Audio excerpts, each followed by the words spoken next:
Hi, I'm Eli, the designer of Wallbreakers Advent of the Comet. In this video, I'm going to tell you about the Tabletopia draft mode for Wallbreakers. I'm going to assume that you know how to play the game, so I'm going to link the how to play video in the description. And now, to the draft mode. Let's start by going to tabletopia.com, then, in the search box in the top right, type Wallbreakers and choose the first result.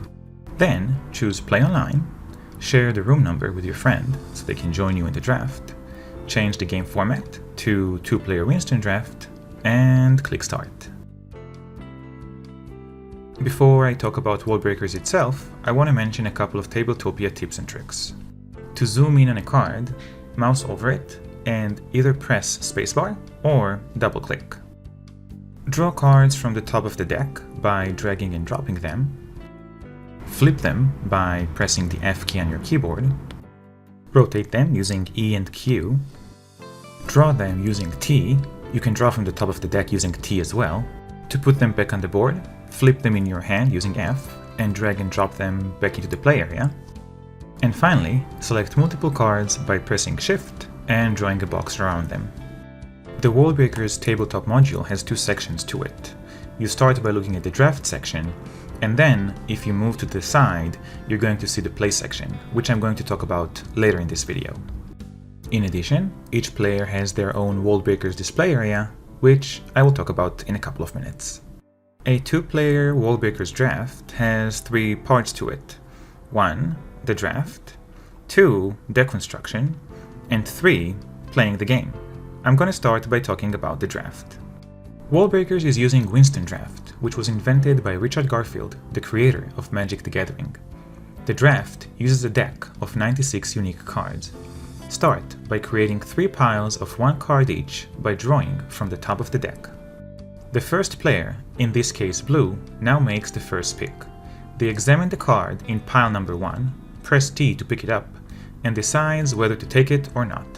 If they take the card, they add it to their pile of picked cards and draw a new card for pile number 1. However, if they choose not to take the card, they put it back and add the top card of the deck to pile number 1.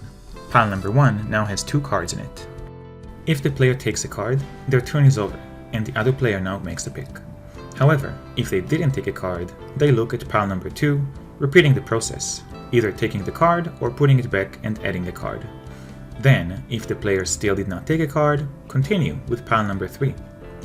If the player still does not want that third pile, they draw the top card of the deck. That is their picked card, and their turn is over. Now let's flip to the other player's turn. Again, this player is going to go pile by pile and decide whether to take it or to move on to the next pile. However, piles might have multiple cards now, in which case the player will take all of the cards in a given pile when choosing it. Gameplay continues, with each player going over the piles in order, deciding which one to keep, adding a card, whether they take it or not, and taking the top card of the deck in the event they don't want any of the piles. Once the last card is taken, the draft is over.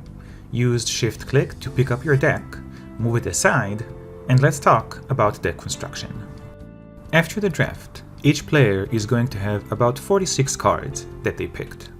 Then, you can pick one of the Wallbreakers to add them and their 3 signature cards into your available cards.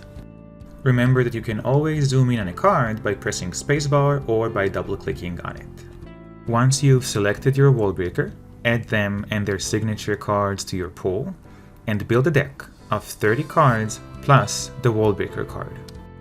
Now that you have your deck, use Shift-click to pick it up and drag it to the play area, which has everything you need to play Wallbreakers, areas for you and your opponent, the turn tracker, and counters.